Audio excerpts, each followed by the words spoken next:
اپنے آپ کو رب کی بارگاہ میں اسی طریقے سے پیش کریں۔ اب جب ہم قیام کی حالت میں ہیں پھر ثنا پڑھتے ہیں، ثنا کے بعد تعوذ، تسمیہ، اعوذ باللہ، بسم اللہ۔ قرآن کریم میں اللہ رب العزت نے ارشاد فرمایا فَإِذَا قَرَأْتَ الْقُرْآنَ فَاسْتَعِذْ بِاللَّهِ، جب قرآن کریم کی تلاوت کرو تو اعوذ باللہ پڑھو، یعنی اعوذ باللہ لازمی۔ بس اوقات جب ہم تلاوت کرتے رک جاتے ہیں، کوئی بات کرنی ہو یا کوئی کسی کو مخاطب کرنا یا کوئی ہمیں مخاطب کرنا ہے، تو پھر جب شروع کریں تو اعوذ باللہ پڑھیں۔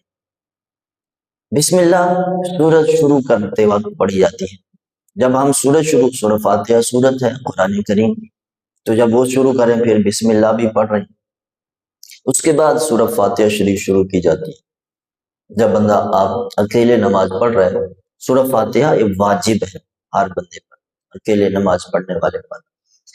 اب اس کی ادائیگی بھی لازم ہے۔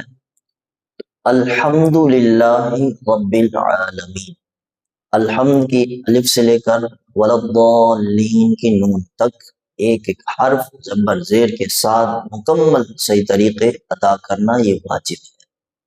اسی لیے میں چاہتا ہوں کہ ہم اس کی بھی ادائیگی اچھے طریقے کر لیں، ہو سکے تو میرے ساتھ پڑھ لیں تاکہ ہماری زبان پر ایک آواز میں جب یہ سورہ فاتحہ بھی جاری ہو جائے گی تو ہمارے لیے آسانی ہوگی، تلفظ درست ہو جائے گا۔ الحمد للہ، یہ جو لفظ ہے الحمد، ہاں کو آپ نے تھوڑا سا حلق سے نکالنا ہے۔ الحمد اور الحمد یہ بہت بڑا زمین و آسمان کا فرق ہے۔ الحمد کا معنی ہے تمام تعریفیں، اور الحمد اس کا معنی الٹ ہو جاتا ہے، اتنا معنی ہاں موٹی کے ساتھ، تھوڑی سی آپ نے اس کو ادائیگی اس طریقے کرنی ہے۔ الحمد للہ رب العالمین۔ بس اوقات کچھ ایسے بھی دوست ہوتے ہیں جو پڑھتے رہتے ہیں پہلے پرانے بزرگوں سے، وہ الحمد پڑھتے ہوئے الحمد بول رہے تھے، الحمد نہیں، الحمزہ زبر لم، الحا زبر میم حم، الحمد۔ ال جب ہم اس کو زور دیں گے لفظ واپس آئے گا، بیک آئے گا، تو معنی اس کا ادائیگی کے اندر خوبصورتی بھی نہیں رہی۔ الحمد، الحمد للہ رب العالمین، الرحمن الرحیم، مالک یوم الدین، ایاک نعبد و ایاک نستعین، اہدنا الصراط المستقیم، صراط الذین انعمت علیہم۔ یہ لفظ ہے انعمت علیہم، انعمت علیہم نہیں، انعمت علیہم غیر المغضوب علیہم ولا الضالین، آمین۔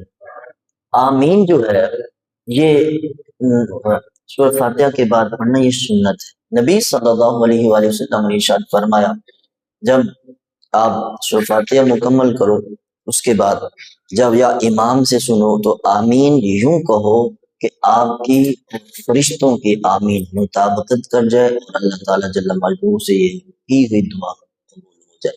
اور آمین کیا طریقہ اکیلے میں ہو یا امام کے ساتھ؟ مثلا جیسے ہم اکیلے پڑھ رہے ہیں، خود پڑھ رہے ہیں نا سورہ فاتحہ نماز کے اندر، جب ہم نماز پڑھتے ہیں اپنی تو سورہ فاتحہ پڑھتے ہیں، آمین کہتے ہیں، کہنی چاہیے، نہیں کہتے تو کہنی چاہیے، سنت ہے۔